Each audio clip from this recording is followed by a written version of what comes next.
高雄今仔早起呢，有一个94岁查甫人车驶真紧撞过红灯，搁再吹油门撞入去停车场内面。警方也依照调书多以过失伤害等罪嫌，甲移送法办。那这件代志也引起大家讨论，讲这坐伙人敢过会当继续来赛车？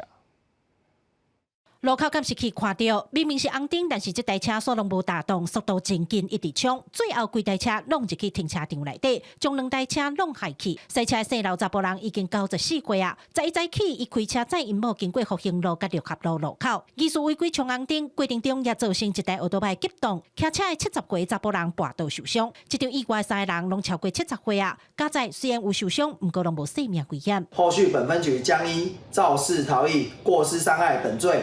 侦讯后，函请高雄地检署侦办。这场车祸赛车到底是因为失脚擦，也是维护环境，目前也在调查。不过也引起大家对坐伙人开车安全的讨论。其实自106年开始，交通部就规定75岁以上的驾驶，不管奥多麦也是汽车，每3年要换1摆驾照。高雄监理所表示，因会主动通知，换照除了爱体检以外，嘛爱通过认知测验，包括时间地点的问答、记录样，也佮画出考试官所讲的时间。主要是要考验因对记忆，啊，佮有对手脑这部分反应的认知是毋是有正确安尼？因为你会跌啊，脚飞炎，不敢换，也不敢开车啊。我即马来遮做志工，拢打2个的脚踏车，连奥多巴我们较无啥卡价，因为安全起见。